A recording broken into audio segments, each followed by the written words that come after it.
Dans les cages à lapins, malins sonorisés, les boîtes superposées, on entend les voisins. Je l'avais jamais vue, la fille du dessus. Pourtant je l'entendais, soir et matin, quand elle marchait, quand elle ouvrait le robinet de son évier. Quand elle baisait, pas très souvent. Sexuellement, ça marchait pas. Il n'y arrivait pas, toujours un bide était frigide, et lui se démenait, le sommier grinçait.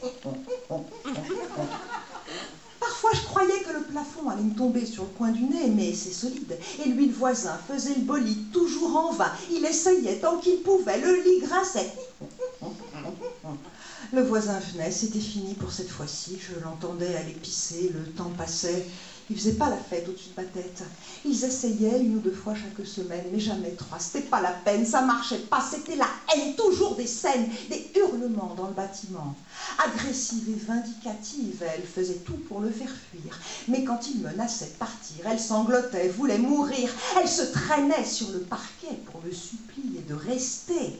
Elle l'adorait, c'est ce qu'elle disait. Je m'en foutais de leur existence. Ils me l'imposaient, j'avais que l'absence pour défense. Je partais de chez moi, mais quand je rentrais, ils étaient là, soir ou matin, toujours quelqu'un, jamais de sortie et pas d'amis. Ils riaient pas, ils parlaient pas, sauf pour crier, pour se jeter des tas d'injures à la figure quand ils avaient bien essayé, mais que le sommier avait grincé.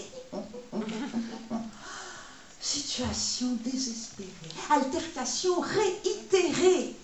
Ma voisine était dépressive, mais il fallait qu'elle y arrive, sinon le gars ne resterait pas. Alors, en désespoir de cause, en attendant d'être une virtuose, elle s'est mise à faire semblant. Pas convaincant les premiers temps, mais lui pourtant semblait content. Elle montrait de la bonne volonté, ça suffisait, il est resté. Pour continuer sur sa lancée, elle s'est mise à pousser des cris tard dans la nuit.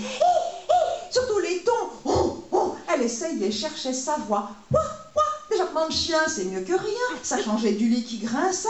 Elle faisait tant et tant d'efforts pour enfin se lâcher dans son corps. Elle finirait par y arriver, serait bientôt couronnée de succès.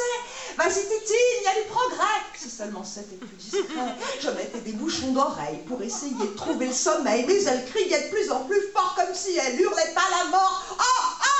Dis donc, Titine, mais la sourdine, c'est pas la peine quand tu t'entraînes de réveiller tout le quartier parce que t'essayes de prendre ton pied. Un jour, je l'ai vue, il a fallu infiltration dans le plafond. Elle est moche, mais elle s'accroche, ça c'est une vraie qualité. Elle continue à s'entraîner, faut dire qu'elle s'est améliorée. Elle pousse maintenant dans le bâtiment des gémissements plus élégants. Même si elle baisse pas plus souvent, elle est plus crédible qu'avant. C'est la preuve que tout est possible. Les situations les plus terribles peuvent toujours être surmontées quand on se donne la peine d'essayer. Quand on se donne la peine d'essayer, quand on se donne la peine d'essayer.